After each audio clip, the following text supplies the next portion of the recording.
What's up, heathens? How y'all doing? I'm the Godless engineer, and I critically analyze apologist claims to give you the best arguments and information so that you can stand up and use your voice. Today's video is a clip from The Line. If you want to catch me on The Line, I'm on there once a month to host Skep Talk. The Line also has a number of other shows that you might be interested in. So after you watch this clip today, why don't you go on over there, subscribe, and be sure to catch the next show.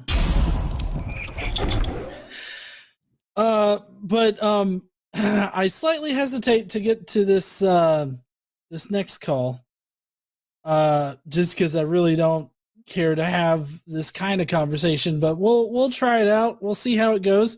Nicholas from wherever. Hey, how's it going? What's up? What do you want to talk about? Pretty good. Yeah.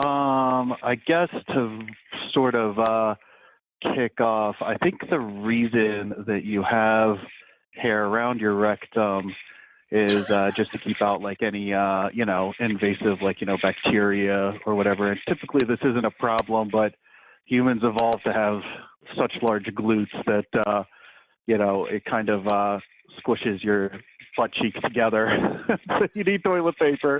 So I think that's kind of like the more medical explanation, but RIP to Jimmy Snow's bank account. Yeah, so I guess I wanted to talk a little bit about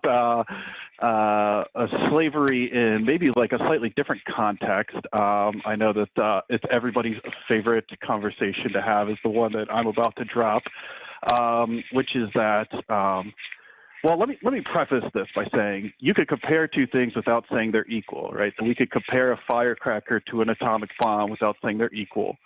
We could compare a geyser to a volcano that kills people. So I know I just want to preface that because I'm about to make a comparison that a lot of people might regard as slightly inflammatory, but know that it's not necessarily intended that way.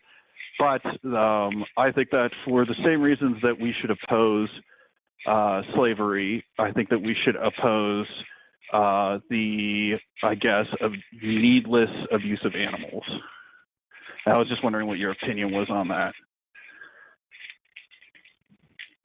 Okay. Well, for me personally, I mean, I'm very much against abusing animals in general, but I'm still an omnivore. But we tried to do our best to, get ethically sourced meat and all this other stuff. So we try to do our best to be very conscious about, where our money goes as far as, getting our meat and stuff like that. But as far as all that goes, that's kind of where I stand. It's the fact that there has been animal abuse in the past, or maybe there's currently animal abuse going on, isn't going to restrict me from enjoying meat or eating meat or anything like that. I'm still not a vegan. But hey, Josh, how do you feel about this topic? I almost want to cut it off before we even go any longer, because God fucking damn it. Nicholas, look, I'm going to be nice. I really am. Nicholas, you were sitting at home and you went, oh my God, they're doing an episode on biblical slavery with a goddamn expert. You know what I need to get my vegan points for the day in? My vegan steps, I got to get them in. I'm wearing my vegan pedometer. And if I don't mention, by the way, guys, these aren't as bad as each other, but you can compare a firecracker to an atomic bomb. But I'll tell you what, my fucking idiot neighbor who shouldn't even be allowed to own guns, I'm not doing shit about stopping him from having firecrackers. But if you ask me whether he should eat nukes or animals, this is the conversation fucking changes. But Nicholas, is there anything you couldn't bring to veganism? I'm just curious. If I had said the way to make the perfect peanut butter and jelly sandwich, would you have called and been like, hey, listen, though, is that honey wheat? Because we need to talk about the ethics of whether or not bees, if that's very vegan or not. What couldn't you have made about veganism? What topic on a night where we've got a person who is a topically an expert on the Old Testament and its relationship to slavery, what topic, Nicholas, would you not have made about veganism tonight? Because I want to do that show next. Okay. I mean, I just thought that, if you were interested, I just okay, sure. Fair enough. Just from the basis of reading The Moral Landscape and, our moral duties towards conscious organisms. Hey, just so you know, listening that, to Sam Harris's podcast doesn't mean you read The Moral Landscape. No, I actually have.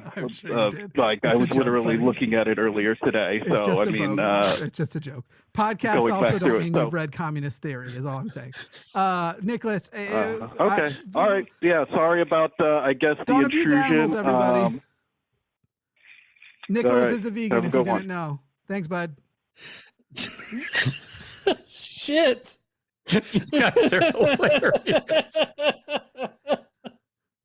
Jesus damn, Christ, that was a short what are we call. doing here? I'm sorry. Do you feel okay? Look, people in the comments are going to say it was rude of Jimmy to just decide that, as though like, first of all, who in 2023, what individual in the entire world knows better how to produce an atheist skeptic call-in show than me? I dare anybody in the current year to find someone who knows how to and has better instincts than me. But maybe there is someone out there. And someone's going to complain, oh, Jimmy shouldn't have interrupted that call. It's not his show. He's just the producer. And I agree. The line should get all of their corporate together and vote to fire me. But they keep not doing it for some fucking reason. Whoever's running the line should really shut me up. But like, did you even said at the beginning, like, I'm reluctant to even take this call. Here, let me say this real quick, because we have another caller, at least one other caller waiting. We'll get to Super Chat soon, but we've still got lines open, especially if theists want to call. But if you're an atheist and you're like, yo, somebody brings me this thing about slavery, call in. We have Dr. Josh here, the guy who, if you've been watching all week, you've heard me plug his book, I think 3 times to callers who were like just wrong. We've got the guy. Call in if you got a question for the guy.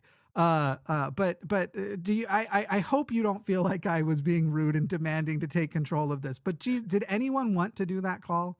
Anybody here? I just assume you two are like best friends. Like that's how. I don't know that fucking guy. You thought I knew that guy? I did. I thought he was like a regular.